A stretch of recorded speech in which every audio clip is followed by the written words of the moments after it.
Welcome back. This is going to be a shorter video, but I'm going to delve into a really cheap cooling solution that can get you better performance and temps, at least in theory. It's called PTM7950 from Honeywell. I got it off AliExpress for around $1, which seems really good, but is it too good to be true? It depends if you got a fake or the real deal. We'll see which one I got. What came was this small sealed cardboard box. Inside was the pad itself and then some tools for applying and cleaning it. I've read before that sometimes the pads liquefy in transit and leak out of their packaging. However, in my case, it was fine. While I dismantle the hardware we're going to test this pad with, I'll go over some important details about the usage of the PTM7950. The best use case for it is with bare die components that don't have an IHS, so things like desktop CPUs aren't the best for this, mainly because it is a phase change thermal pad. TLDR, it starts out solid, similarly to a normal thermal pad, but after 45 degrees Celsius it liquefies, which improves thermal conductivity, and after it cools down, it solidifies again. The reason why I don't necessarily recommend using it for a CPU is because of the heat spreader. The whole area of the spreader isn't the same temperature, and you'll have hot spots and cold spots, which means that in those colder spots it might not get hot enough for it to work properly, which can result in same or very slightly worse temps as normal thermal paste. This is the reason why I'm testing my RTX 3070 and my laptop, since they both lack a heat spreader on their main chips.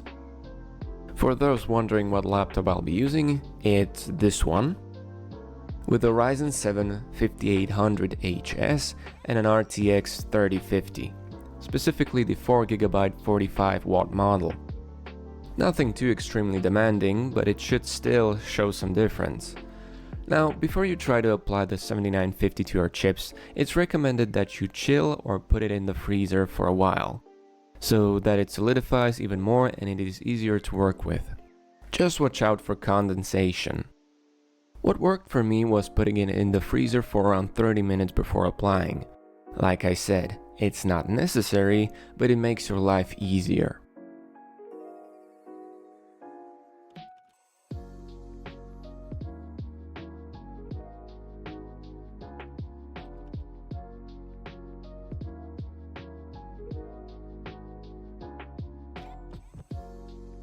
Now, when you got everything disassembled and ready, first you cut out a square that fits your die.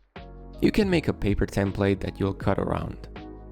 Remember that both sides have a plastic sheet that you need to take off. What I did is that I peeled off one side. If we didn't chill the 7950, the plastic would come off much harder and it would tear extremely easily. And I stuck it to the die. When I had it in place, I peeled off the top plastic sheet. That's it, nothing too difficult if you prepare well. Just remember to take off the top sheet so you don't have to wonder why your temps are so bad. After assembling everything, there's only one question left to ask. Big battle. Well, except we won't game in this video, but rather look at some benchmarks and a lot of statistics. So buckle up. I'll start with the RTX 3070 first. The thermal paste that was applied before was around 2 years old.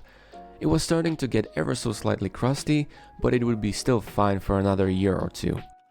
Anyway, before it was getting around 77 Celsius in a temperature controlled room. After the change, it dropped down to 74. Not bad. Remember as well that it's also boosting slightly higher and its fans are running slower. Not bad at all. Though interestingly, after a few days, this went up to 76 degrees, so I wonder if it's going to get even worse. Again, I checked if the room temperatures were the same using my AC, but the temps were still holding higher than when I was first testing it. Maybe I just need to run a few cycles more with it, so that it settles, which, by the way, I already did. I'll see. I'll update you on my findings in the comments. In case I forget, write down a comment reminding me. Now to the laptop. Here I padded the CPU and the GPU, so we're going to check out individual CPU benchmarks and GPU benchmarks, then combined. First, let's check out the CPU benchmark, which will be Cinebench R24. Here we see a massive difference between the paste and the 7950. Just to be clear, the paste before was still pretty fresh, it wasn't crusty at all. And yet, we got a pretty large difference. Weird why the RTX 3070 didn't see these kinds of improvements. Anyway, thanks to running cooler, we also saw better performance, especially at the lower fan mode, where it was more thermally constrained. Unfortunately, this laptop not only scales the fan speeds with each preset differently, but also changes the maximum TDP of each component, which means that we are not seeing the big gains in performance as we expect. Still though, you can see that it made a decent difference. You can also see the GPU benchmarks improve that much as well, though the performance gains aren't as big. Although, with the bigger thermal headroom, you can overclock slightly, which will bring you better performance in return. With both running at full tilt, the improvements are less noticeable since we're limited by the cooling system. Still, we see better temps and slightly better scores thanks to the higher boost clocks. Again though, the power limits are pretty strict, especially when both the CPU and the GPU are running. So, is it worth it? Did we gain better? I think it depends on a case-to-case basis, but we can at least see that it's definitely not a scam. At least for now. The temperatures are on a scale from slightly better to a pretty big difference.